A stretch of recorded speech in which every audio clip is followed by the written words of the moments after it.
காலையில எழுந்து விடிஞ்ச உடனே காவேரி விஜய் நினைச்சு வருத்தப்பட ஆரம்பிச்சிருவாங்க.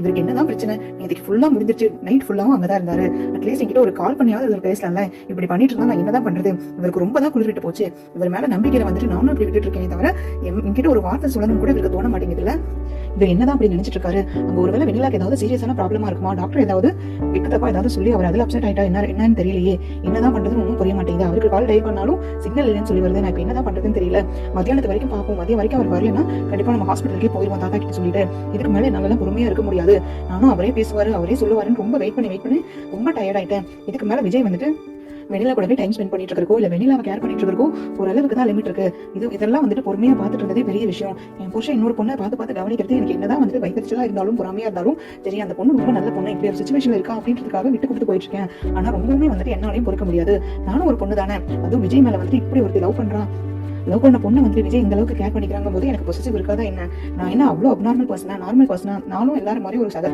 இருக்கக்கூடிய ஒரு பொண்ணு தான், அதனால இன்னைக்கு கண்டிப்பா அவர்கிட்ட கூப்பிட்டு நம்ம டேரக்டா எல்லாத்தையும் பேசிடணும் அப்படின்ற மாதிரி நினைச்சிட்டு இருக்க. கரெக்டா கங்கா வருவாங்க. என்னடி என்ன பண்ணிட்டு இருக்க, காலையில சாப்பிட்டியா இல்லையா, காலையில எழுந்த உடனே உன் ஞாபகம் தான், நைட் ஃபுல்லாவும் தூங்க முடியல, இதை நினைச்சு நானும் வருத்தப்பட்டு இருந்தேன், சரி காலையில உன்னை போய் பாத்திரலான்ட்டு தான் வந்தேன் அப்படின்ற மாதிரி சொல்ல, விஜய் ஏதாவது கால் பண்ணாரா பேசினியா அப்படின்ற மாதிரி கேட்க, இல்லக்கா அவருக்கு கால் பண்ணா சிக்னல் இல்லைன்னு வருது, ரொம்ப என்கேஜா இருக்கு, நாட் ரீச்சபிள் தான் வந்துட்டு இருக்கு, திரும்ப அவருக்கு காலும் பண்ண முடியல, யார்கிட்டயும் எதுவும் கேட்கவும் முடியல, அவர் எங்க இருக்காரு என்ன பண்ணிட்டு இருக்காரு, அந்த வெண்ணிலாக்கு ஏதாவது பிரச்சனையா ஒன்றும் புரிய மாட்டேங்குது, பேசாம நானே ஹாஸ்பிட்டலுக்கு டேரக்டா போயிலான்னு இருக்கேங்க, டேரக்டா போய் பார்த்தா தான் வந்துட்டு அங்க என்ன சிச்சுவேஷன் எனக்கும் புரியும், நானும் சும்மா அவர் சந்தேகப்பட முடியாது, அவர் மேல இருக்க நம்பிக்கையில தான் நான் இந்த அளவுக்கு வந்து தைரியமா இங்க உட்காந்துட்டு இருக்கேன், பட் அந்த நம்பிக்கை எனக்கு எப்பவுமே இருக்கும், அதுல எல்லாம் எனக்கு எந்த விதமான பிரச்சனையும் கிடையாது அப்படின்னு மாதிரி சொல்ல, ரொம்ப குழம்பாது காவேரி, நானே உங்ககிட்ட சொல்லலாம் நினைச்சேன், குமரன் மாமா அங்கதான் போயிருக்காரு, ஹாஸ்பிட்டல் தான் போயிருக்காரு, விஜய் அங்க தனியா இருப்பாரு, கஷ்டப்பட்டு இருப்பாரு, சரி என்ன ஏதுங்கிறது போய் பாக்குறேன், என்னால வந்துட்டு என் மனசாலும் வந்து தூங்கவும் முடியாது, காவேரியோட லைஃப் நினைச்சு எனக்கே கொஞ்சம் பயமா இருக்குன்னு சொல்லிட்டு நைட்டே கிளம்பி போனாரு, சரி ஏன் அந்நேரத்துக்கு வந்துட்டு உங்ககிட்ட சொல்ல வேண்டாம் தான் சொல்லாம விட்டேன், ஒன்னும் கவலைப்படாத, மாமா தான் போயிருக்காருல, அவர் எல்லாமே பார்த்துட்டு எல்லாம் கேட்டுட்டு வந்துருவாரு, நீ தைரியமா இரு அப்படின்ற மாதிரி சொன்ன, அப்படியாக்கா சரி நீ சொல்லியிருந்தா நான் நைட்டே கொஞ்சம் தைரியமா இருந்திருப்பேன், சரிக்கா பரவாயில்ல நீ மாமாக்கு கால் பண்ணி அப்படின்னு கேட்க, மாமாக்கு கால் பண்ணிட்டு அவர் வந்துட்டு இருக்காராமா, இப்போ ஒரு 1/4 மணி நேரத்துல அவர் வந்துருவாரு, அவர் வந்ததுக்கு அப்புறம் அவர்கிட்ட கேட்போம் என்னாச்சு ஏதாச்சுன்னு, நீ ஏதோ பதட்டப்படாத காவேரி அப்படின்ற மாதிரி சொல்லிட்டு இருக்கு. கரெக்டா வந்துட்டு குமரனும் பைக் சொல்லி கேட்கும், உள்ள வருவாங்க, 2 பேருமே வெளியில ஓடி போவாங்க, மாமா வந்துட்டாருன்னு நினைக்கிறா, நான் போய் என்னன்னு கேட்கறேன் அப்படின்ற மாதிரி காவேரி வெளியில வேக வேகமா ஓடி வருவாங்க, பின்னாடி கங்காவும் வருவாங்க.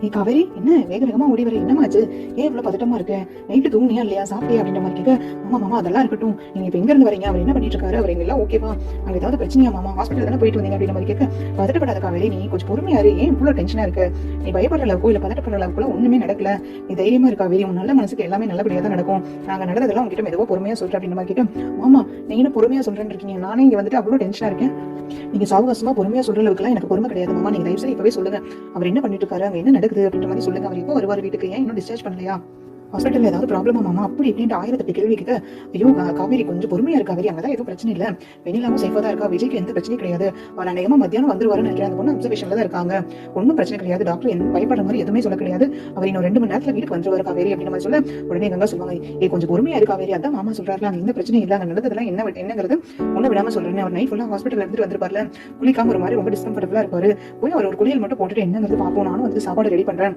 இவர் இப்போ வருவாருங்கிறது தெரியாம நானும் சாப்பாடு வைக்காம விட்டுட்டு கொஞ்ச நேரம் பொறுமையா நீ குளிச்சுட்டு ஃப்ரெஷ் ஆயிட்டு பா அப்படின்ற மாதிரி சொல்ல, வேக வேகமா மாமா சீக்கிரம் தயவு செய்து ஒரு 10 நிமிஷத்துல வாங்க மாமா, என்ன மாமா எனக்கு இவ்வளவு டென்ஷன் கொடுக்குறீங்க, என்ன கூட நீங்க புரிஞ்சுக்கவே மாட்டீங்களா அப்படின்ற மாதிரி சொல்ல, ஐயோ காவேரி நான் தான் சொல்லிட்டேன் காவேரி அங்க எந்த பிரச்சனையும் கிடையாது, நீ போய் குளிச்சுட்டு வா, நானும் குளிச்சுட்டு வந்துட்டேன் அப்படின்னு மாதிரி சொல்ல, அப்ப போகும்போது கங்கா கிட்ட வந்துட்டு சொல்லிட்டு போவாரு, கங்கா நம்ம பயந்த அளவுக்குலாம் ஒண்ணுமே கிடையாது கங்கா, விஜய் வந்துட்டு காவேரி பத்தி சொன்னதெல்லாம் கேட்டு எனக்கே புல் அரிச்சிருச்சு தெரியுமா, அந்த அளவுக்கு காவேரி மேல அவர் அளவு கிடந்து அனுபவிச்சிருக்காரு, இந்த உலகத்தை விட வந்துட்டு பெரிய அளவுல அவர் அனுபவிச்சிருக்காரு, காவேரி தான் எல்லாமே நினைச்சிட்டு இருக்காரு, இந்த காவேரி வேற இப்படி வந்துட்டு இருக்கா, அது பத்தாத குறைக்கு நம்மளையும் சேர்த்து பயப்படுத்திட்டு இருக்காங்க எல்லாரும் சேர்ந்து, நம்ம நினைக்கிற அளவுக்குலாம் ஒண்ணுமே கிடையாது, விஜய் வந்து காவேரி உயிருக்கு உயிரை காதலிக்கிறாரு, காவேரி இல்லாத லைஃப் எனக்கு கிடையவே கிடையாதுன்ற அளவுக்கு அவர் ரொம்ப வந்துட்டு உருகி பேசுறாரு, நீ பயப்படாத கங்கா, நீ அத்தைக்கிட்டையும் சொல்லு பாட்டிக்கிட்டையும் நானும் சொல்றேன், யாரும் கவலைப்பட வேண்டாம், நம்ம காவேரி வந்துட்டு அவளோட மனசாட்சிக்கு அவளோட மனசுக்கு ஏற்ற மாதிரி அவன் நல்லா தான் இருக்க போறா பாரு அப்படின்ற மாதிரி சொல்லிட்டு, ஐயோ எனக்கு இப்பதாங்க இது கேட்கும்போது சந்தோஷமா இருக்கு, காவேரியும் நேற்று ஃபுல்லா அவளோட லவ் ஸ்டோரி எல்லாம் சொல்லிட்டு விஜய் எந்த அளவுக்கு அவ்வளவு லவ் பண்றானோ உருகி அவ்வளவு ஒரு பக்கம் இங்க பேசிட்டு இருந்தா, எனக்கு இதெல்லாம் கேட்கும்போது ரொம்ப சங்கடமா இருந்துச்சு, ஒருவேளை விஜய் வந்துட்டு அவ வெண்ணிலா பின்னாடி போயிட்டாலும் இல்ல வெண்ணிலா ஏத்துக்கிற மாதிரி இருந்தாலும் காவேரி ரொம்ப மோசமான நிலைமைக்கு போயிருவாளே நினைச்சு பயந்துகிட்டே இருந்தேன்,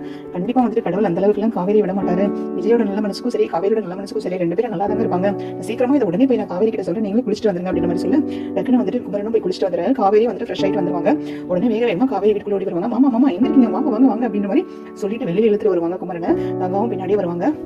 என்கிட்ட இப்ப தாண்டி மாமா எல்லாத்தையும் சொன்னாரு. கேட்கறதுக்கு எனக்கு சந்தோஷமா இருந்துச்சு. எங்க நீங்களே சொல்லிருங்க, அப்பதான் இவளுக்கும் இன்னும் ஆறுதலா இருக்கும், நிம்மதியா இருக்கும். நைட் ஃபுல்லா தூங்காம புலம்பிக்கிட்டே இருந்தா என்னையும் தூங்க விடல, அவளும் கண்டிப்பா நிம்மதியா தூங்கிருக்க மாட்டான். நீங்களே சொல்லுங்க அப்படின்ற மாதிரி சொல்ல, என்ன காவேரி உன் புருஷன் மேல உனக்கு நம்பிக்கை கிடையாதா? அம்மா நீ எந்த நம்பிக்கையில வெண்ணிலாவை வீட்டுக்கு அழைச்சிட்டு வந்த? அவர் மேல இருக்க அளவு கடந்து நம்பிக்கைனால வெண்ணிலா கண்ணு முன்னாடி வந்து நின்னாலும் விஜய் வெண்ணிலா வேண்டாம் காவேரி தான் வேணும்னு சொல்லுவாருன்ற நம்பிக்கையில தானே நீ அந்த பொண்ணை கூட்டிட்டு வந்த.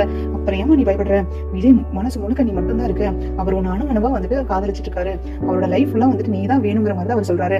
நீ இல்லாம ஒரு செகண்ட் கூட அவரால் இருக்க முடியாது காவேரி. நீ எதுக்காகவும் பயப்பட வேண்டாம். விஜய் உனக்கு மட்டும் தான், உனக்காக பிறந்தவர் அவரு. நீ எதுக்காகவும் பயப்பட வேண்டாம் காவேரி. உன் நல்ல மனசுக்கு நீ நல்லா இருப்பேன். அவர் சொன்னதெல்லாம் கேட்டு எனக்கே புல் அடிச்சிருச்சு காவேரி. அவர் உன்னை அந்த அளவுக்கு வந்துட்டு லவ் பண்றாரு. உன் மேல இருக்க அன்பு அந்த அளவுக்கு எல்லாம் கிடையாது, குறைச்செல்லாம் இட போட்ட முடியாது. பயங்கரமா வந்துட்டு உன் மேல அவர் பாசத்தை வச்சிருக்காரு. உனக்கு ஏதாவது ஒரு சின்ன விஷயம் நடந்துச்சுன்னா கூட அவரால் தாங்கிக்க முடியாது. 90க்கும் வந்துட்டு காவேரி காவேரி காவேரி மட்டும் தான் அவர் வாயில இருந்து வருது. ஏன் அந்த வெண்ணிலா பொண்ணு கூடவே இருக்கா? வெண்ணிலாக்கு அவ்வளவு பெரிய ட்ரீட்மெண்ட் போயிட்டு இருக்கு, விக்ஸ் வந்துருச்சு திடீர்னு, அங்க ஒரு பக்கம் ட்ரீட்மெண்ட் போயிட்டு இருக்கு. அப்ப கூட அந்த செகண்ட்ல கூட உட்காந்து உன்னை பத்தி தான் யோசிச்சுட்டு இருக்காரு.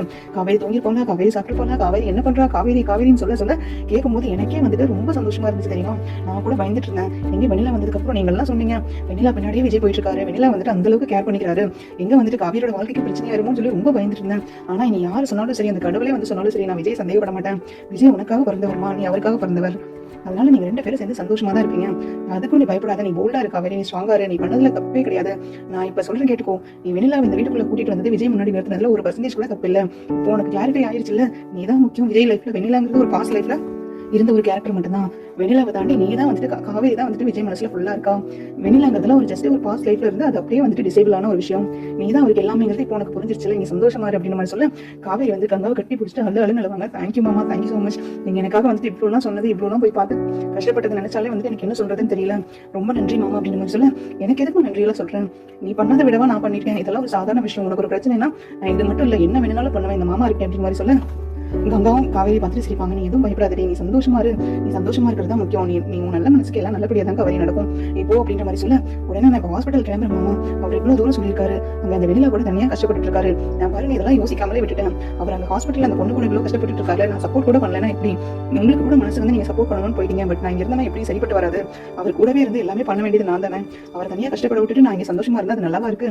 அவர் பாவம் ஒரு தனியா என்ன பண்றாருன்னு தெரியல, அவர் ரொம்ப வேற டென்ஷனா இருப்பாரு. நான் உடனே ஹாஸ்பிட்டல் போறேன் அப்படின்னு மாதிரி சொல்ல, உடனே இவங்க சொல்லுவாங்க நீ எதுக்கு போற ஹாஸ்பிட்டல்லாம், அவர் பார்த்து அழைச்சிட்டு வந்துருவார் வெண்ணிலா அப்படின்னு மாதிரி சொல்ல, இல்லக்கா அதெல்லாம் கரெக்டா வராது. அங்க ஹாஸ்பிட்டல் என்ன சொல்றாங்க என்ன எதுங்கிறது கேட்டுட்டு நானே போய் வெண்ணிலா இந்த வீட்டுக்கு திரும்பி கூட்டிட்டு வரதா போறேன். தாத்தா சொன்ன மாதிரியோ இல்ல வந்துட்டு பாட்டி சொன்ன மாதிரியோ நம்ம அம்மா பயப்படுற மாதிரியோ அந்த பொண்ணை நான் வெளியில வச்சு ட்ரீட்மெண்ட் கொடுக்கறதுக்கு ஒத்துக்க மாட்டேன். அந்த பொண்ணை இங்கேயே வச்சுட்டு விஜய் வீட்லயே வச்சு ட்ரீட்மெண்ட் கொடுத்து அந்த பொண்ணை கம்ப்ளீட்டா சரியானதுக்கு அப்புறம் நல்ல ஒரு லைஃப் அமைச்சு கொடுத்துட்டு அதுக்கப்புறமா வந்துட்டு நாங்க 2 பேரும் எங்களோட லைஃபை ஃப்ரெஷ்ஷா ஸ்டார்ட் பண்ணிக்கிறோம். ஏன்னா அவருக்கும் அதுதான் ஆசைப்படுறாரு. அவருக்கு எந்த விதமான குற்ற உணர்ச்சி இருக்கக்கூடாது. அவரும் வந்துட்டு வெண்ணிலா பிரச்சனை இருந்து முழுசா வெளியில வந்தணும், நானும் அவரும் வந்துட்டு ஃப்ரெஷ்ஷா லைஃப் ஸ்டார்ட் பண்ணணும் தான் அவரும் நினைக்கிறாரு. அதனால இதை நான் பண்ணாதான் கரெக்டா இருக்கும். இந்த பிரச்சனை ஆரம்பிச்சதாவே இருக்கட்டும், அதை நானே முடிச்சிடறேன் அப்படின்னு மாதிரி சொல்ல, நீ பாரு காவேரி நான் திரும்ப சொல்ற தேவையில்லாத பிரச்சனை நீ பண்ணிட்டு இருக்காது. அந்த பொண்ணு எதுக்கு திரும்ப நீ வீட்டுக்கு கூட்டிட்டு வரணுங்கிற? ஹாஸ்பிட்டல்ல இருந்து டிஸ்சார்ஜ் இப்படியே கெஸ்ட் ஹவுஸ்க்கே கூட்டிட்டு போட்டோம், இங்க கூட்டிட்டு வர வேண்டாண்டி அப்படின்னு மாதிரி சொல்ல, இல்லக்கா என் புருஷன் மேல எனக்கு நம்பிக்கை இருக்கு, பார்த்து இல்ல இப்ப மாமா என்ன நல்லா சொன்னாருன்றது. என்ன தாண்டி அவர் எதுவுமே யோசிக்கவும் மாட்டாரு, எதுவுமே பண்ண மாட்டாரு. அதனால நான் முழு மனசா அவரை நம்புறேன். வெண்ணிலாவை கூட்டிட்டு வந்து எவ்வளவு வந்துட்டு சீக்கிரமா கியூர் பண்ண முடியுமோ அந்த அளவுக்கு வந்து ட்ரீட்மெண்ட் வந்து வேகமா கொடுத்து அந்த பொண்ணை கியூர் பண்ணி நாங்க வெளியில அனுப்பிடுறோம். வெளியில அந்த பொண்ணுக்கு நல்ல லைஃபும் கூட அமைச்சு கொடுத்துறோம். அதுல எனக்கு எந்த விதமான பிரச்சனையும் கிடையாது. நான் அவருக்கு சப்போர்ட்டிவா இருப்பேன்க்கா, ஒன்னும் பிரச்சனை இல்லை அப்படின்னு மாதிரி சொல்ல, காவேரி நீ எது பண்றதுனாலும் ஒரு செகண்ட் யோசிச்சு பண்ணு. ஒருவேளை அந்த பொண்ணுக்கு கம்ப்ளீட்டா கியூர் ஆனதுக்கு அப்புறம் பழைய மாதிரி ஆனதுக்கு அப்புறம் அந்த பொண்ணு ஏதாவது பிரச்சனை பண்ண மாட்டானு என்னடி நிச்சயம்? எனக்கு விஜய் தான் வேணும், விஜய் நான் கல்யாணம் பண்ணிக்கணும், விஜய் நான் லவ் பண்ணிருக்கேன், எனக்கு இப்ப எல்லா ஞாபகம் வந்துருச்சுன்னு அந்த பொண்ணு என்னன்னா நீ என்னடி பண்ணுவேன்? கொஞ்சமாவது யோசிக்கிறியா? கொஞ்சமாவது யோசிச்சு ஏதாவது முடிவு பண்ணு. இப்போ பிரச்சனை வராம அப்போ பிரச்சனை வந்துருச்சுன்னா என்ன பண்ணுவேன்? ஒருவேளை வெண்ணிலா விஜய் கிட்ட ரொம்ப வந்துட்டு எமோஷனலா பேசி பிளாக்மெயில் பண்ணி நீங்க தான் எனக்கு வேணும், நீங்க என்ன கல்யாணம் பண்ணிக்கோங்க அப்படின்னு அந்த பொண்ணு எமோஷனலா பேசினா கண்டிப்பா விஜய் தடுமாற இருக்க வாய்ப்பு இருக்குல்ல. ஏன்னா வந்துட்டு அவரே மனசாட்சி பிரகாரம் நடந்துக்கணும்னு ஆசைப்படுறவர். சோ ஒருவேளை மனசாட்சி விரோதப்படாம வந்துட்டு அந்த பொண்ணு இப்படி இவ்வளவு கஷ்டப்படுறாளே வெளியில இந்த மாதிரி கேட்கறாளேன்னு வந்துட்டு அவருக்கு கொஞ்சம் வந்து தருமாறினா என்ன பண்ணு அப்படின்னு மனசுல அதுக்கெல்லாம் வாய்ப்பே இல்லக்கா. என் புருஷன் அப்படி பண்ண மாட்டாரு. விஜய் மேல எனக்கு எவ்வளவு நம்பிக்கை இருக்குன்றது உங்களுக்கே தெரியும். நான் வெளியில அவங்க கூட்டிட்டு வரேன்னா இது எல்லாமே யோசிச்சு தான் கூட்டிட்டு வந்திருக்கேன். ஒருவேளை அந்த பொண்ணுக்கு வந்துட்டு கம்ப்ளீட்டா ட்ரீட்மெண்ட் பண்ணி கியூர் ஆனாலும் வெண்ணிலாவே வந்து எனக்கு கல்யாணம் பண்ணிக்கும் விஜய் கிட்ட கேட்டாலும் கண்டிப்பா விஜய் ஒத்துக்க மாட்டாரு. என்னை தாண்டி அவர் யோசிக்கவே மாட்டாருக்கா. எதுவும் அவர் மேல எனக்கு அந்த நம்பிக்கை இருக்கு. எங்களை யாராலையும் பிரிக்க முடியாது. வெண்ணிலா மாதிரி 100 பேர் வந்தாலும் என்னையும் விஜய் பிரிக்க முடியாது. நான் அவருக்காக பிறந்தவர் தான்க்கா. அங்க இருந்து கொடைக்கானல்ல இருந்து நான் இங்க சென்னை வந்து இந்த அளவுக்கு அவர் கூட தான் சேரணும்னு இருந்திருக்கு. சோ அதை யாராலையும் மாத்த முடியாது. அப்பாவோட ஆசீர்வாதம் எனக்கு எப்பவுமே இருக்கும்க்கா. சோ எனக்கு எல்லாமே நல்லதா தான் நடக்கும்.